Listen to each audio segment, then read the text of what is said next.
बाहर से हम शरीर सेवा में लगाए हुए हैं और अंदर से प्रिया प्रीतम का चिंतन चल रहा है, तो बाहर भी पवित्र और अंतर में भी पवित्र।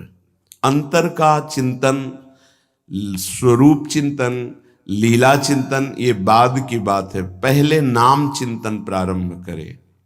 नाम जप, शरीर से सेवा और नाम चिंतन।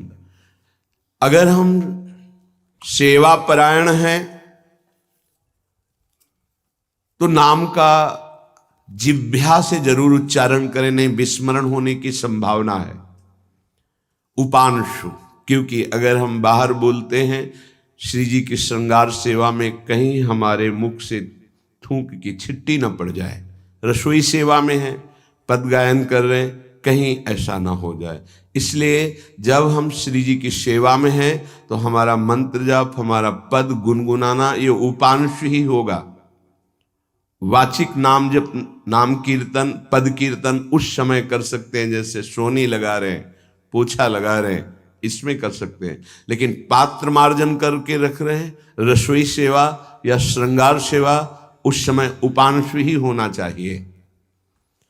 जब सेवा से निवृत्त होकर हम एकांत में मंत्र जप कर रहे हैं तो ये चार बातें नहीं होनी चाहिए मंत्र जापक में या नाम जापक में। उस समय जिस समय हम बैठे हैं, पहला, नाम जप या मंत्र जप में जो ही हम माला प्रारंभ करते हैं तो सदगुरुदेव भगवान को प्रणाम करके मौन धारण करते हैं जब तक वो माला ना हो जाएगी। अत्यंत आवश्यक होने पर भी माला पूरी ही करनी है, तब बात करनी है। मंत्र जाप में ये नियम होना चाहिए। अगर ऐसा नहीं है तो फिर माला पुनः आपको प्रारंभ करनी पड़ेगी, उसे पूरा करने। बीच में रोक कर बात करके फिर आगे, ये नहीं चलेगा, ये दोष माना जाता है। माला पूरी होने तक वार्ता नहीं हो सकती। बोलना बीच में, पहला दोष। दूसरा, इधर उधर देख ऐसे माला जपने, मेरुदंड सीधी, नासाग्र दृष्टि ऐसे। जिसे नींद आने की संभावना है वो आंख मूंद के भजन करने मत बैठे। नहीं, कंबल या शाल ओढ़ा, आंख मूंद ली तो माला छूट जाएगी और आपका समय व्यतीत हो जाएगा नींद में। ऐसा प्राय होता है।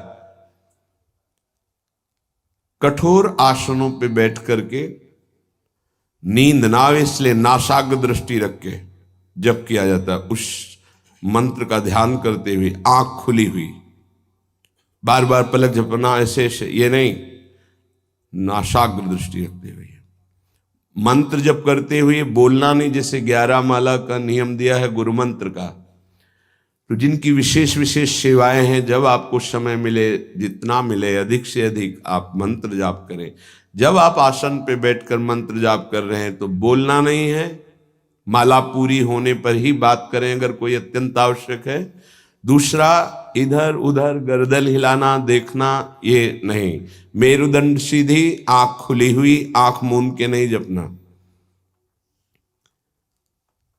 एक महाभागवत की पत्नी निरंतर भगवदाकार वृत्ति में रहती थी, तो उनके पति जब पूजा में बैठते तो आंख मूंद करके बैठते, ध्यानस्थ ऐसे। एक बार उन्होंने पूछा, प्रभु आपके आंख मूंदने और आंख खोलने में अंतर पड़ता है क्या? तो उनका पड़ता है। तो बोले आपकी पूजा अधूरी। हम चाहे बाहरी दृष्टि में हो या आंतरिक दृष्टि में हो, एक ही चिंतन होना चाहिए। आंख खुली हो या आंख बंद, तभी सच्चा उपासक है। तीसरा, हिलना मंत्र जाप के समय। ये कीर्तन में हो सकता है, पद गायन में हो सकता है, लेकिन मंत्र जाप के समय हिलना नहीं, ये नहीं। गर्दन घुमाना, बात करना। चौथा, हंसते हुए प्रपंच की वार्ता करना, हंसी मजाक चल रही, बोलना मतलब उत्तर देना। चौथे में जो हंसते हुए प्रपंच वार्ता करना। बैठे कुर्सी में 3 लोग, माला हाथ में, प्रपंच की वार्ता। अपमान कर रहे हो माला का, मंत्र का। आप क्या कर रहे हो? उपहास कर रहे हो। 4 लोग जा रहे हैं, माला सरक रहा है, बातचीत कर रहे, तो माला सरकाने से थोड़ी भगवत प्राप्ति होगी। जो माला की एक भी मन का नाम और मंत्र से खाली ना जाए, उसका चिंतन करते हुए, वो आंतरिक चिंतन को बढ़ाने के लिए माला है। माला सरकाने से थोड़ी भगवत प्राप्ति होती है। माला की मनका के सहारे से हम प्रत्येक मंत्र का चिंतन करके, उसका श्रवण करके, मनन करके तब फिर आगे बढ़ते हैं। ये थोड़ी कि जल्दी जल्दी किसी किसी की माला को तो देखते हैं कि इतनी रफ्तार से कैसे चल सकती है। अगर हम केवल राधा नाम भी जपें तो इतनी रफ्तार से नहीं चल सकता, क्योंकि हमें लिखना है राधा राधा। फिर अष्टादशाक्षर मंत्र या द्वादशाक्षर मंत्र, फिर इन मंत्रों को तो कैसे आप इतनी जल्दी, कैसे बिना अक्षर मात्रा दर्शन के कैसे आप मन का सरका दिए? 11 माला बहुत होते हैं। अगर जिस पद्धति से कहते 11 माला कर लो तो बहुत जल्दी मानसिक सिद्धि प्राप्त हो जाए।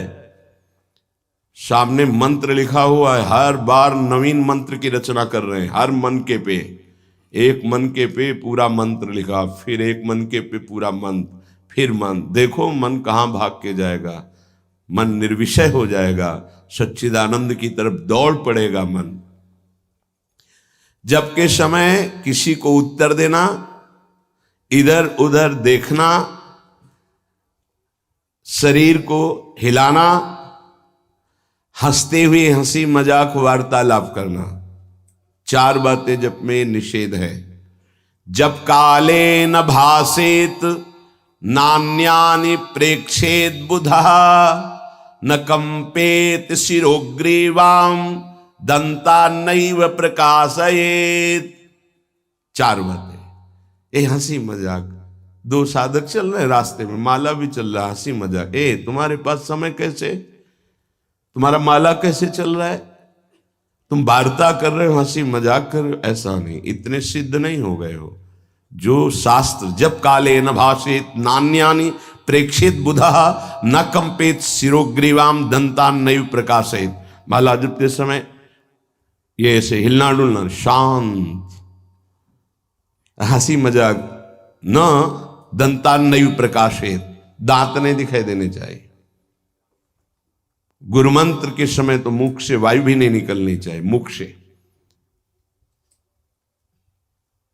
बस ये स्थिति, थोड़ा दांतों के बीच में जगह है, जिह्वा का अग्रभाग ऊपर के दांत के जोड़ पे है, हल्की सी नाक की श्वास से मंत्र का उच्चारण है, उसी का श्रवण है, और नेत्रों से दृष्टि में हम देख रहे हैं। भगवदाकार मंत्राकार वृत्ति करनी है। प्रभु के मंगलमय नाम उच्चारण करने से करोड़ करोड़ जन्मों के पापों का नाश होता है, ऐसा शास्त्र और ब्रह्म ऋषियों ने निश्चय किया है। भगवान का नाम उत्तम श्लोक है, पवित्र कीर्ति है। जो नाम जप करता है वो पवित्र कीर्ति वाला हो जाता है, वो उत्तम श्लोक भगवान को प्राप्त कर लेता है, भगवत स्वरूप हो जाता है। इस मार्ग में चलने वाले उपासक से, चाहे वो ज्ञान मार्ग का हो या भक्ति मार्ग का हो, कोई पाप बन जाए तो शास्त्रोक्त प्रायश्चित करने की आवश्यकता नहीं है। जैसे कृच्छ व्रत, चंद्रायण व्रत, बड़े बड़े कठोर व्रत पापों का प्रायश्चित करने के लिए हैं, वो केवल नाम जप, नाम कीर्तन अपना बढ़ावे, उसी से सारे प्रायश्चित हो जाएंगे। जप करने वाले को अन्य प्रायश्चित करने की आवश्यकता नहीं है। जब तक अनंत जन्मों के हमारे पाप हैं, तब तक हमारी नाम में रुचि नहीं होती। ये बहुत ध्यान देने का विषय है कि जब नाम की इतनी महिमा है तो सब लोग नाम में क्यों नहीं लगते? बोले इसलिए नहीं लगते कि इतने पाप हैं कि नाम की तरफ रुचि ही नहीं हो सकती। जैसे कोई कहे कि चीनी चीनी चीनी कहने से तो क्या मुंह में मिठास आ जाएगी क्या? भोजन भोजन भोजन करने से क्या पेट भर जाएगा क्या? तो ऐसे ही कृष्ण कृष्ण राम राम राधा राधा करने से क्या राधा मिल जाएंगे क्या? बड़े तर्क होते हैं ना दिमाग में। वो जड़ वस्तु है, वो न पहले थी न बाद में रहेगी, बीच में भी उसकी सत्ता नहीं है। नासतो विद्यते भाव। और जो भगवान को अधीन कर ले, वो भगवान से भी महान, जिसकी महिमा स्वयं भगवान नहीं वर्णन कर सकते। कहूं कहां लगी नाम बड़ाई, राम न सके नाम गुण गाई। वो इन भौतिक पदार्थों के नाम जैसा नहीं है, वो सच्चिदानंद है। स्वप्रधानमेव पुरुषोत्तम कीर्तनम पाप प्रध्वंसन हेतु। जो भगवान पुरुषोत्तम का नाम कीर्तन करता है, उसे अन्य साधन करे या न करे, प्रधान साधन नाम जप या नाम कीर्तन उसके सर्वस्व पाप का नाश कर देता है। किसी दूसरे प्रायश्चित के स्पर्श की भी आवश्यकता नहीं है। केवलमेव हरि कीर्तनम कृष्ण पापक्ष हेतु नान्य समुचितम नतरा मन्यांग भूतम। केवल नाम जप नाम कीर्तन संपूर्ण पाप और पाप प्रवृत्ति को विध्वंस कर देता है। अन्य किसी साधन के अंगभूत की आवश्यकता नहीं है। हो रहा है अच्छा, नहीं हो रहा तो चिंता की बात नहीं है। संपूर्ण पाप और पाप प्रवृत्ति का नाश करने के लिए केवलमेव हरि कीर्तनम, केवल भगवन नाम कीर्तन, भगवन नाम जप।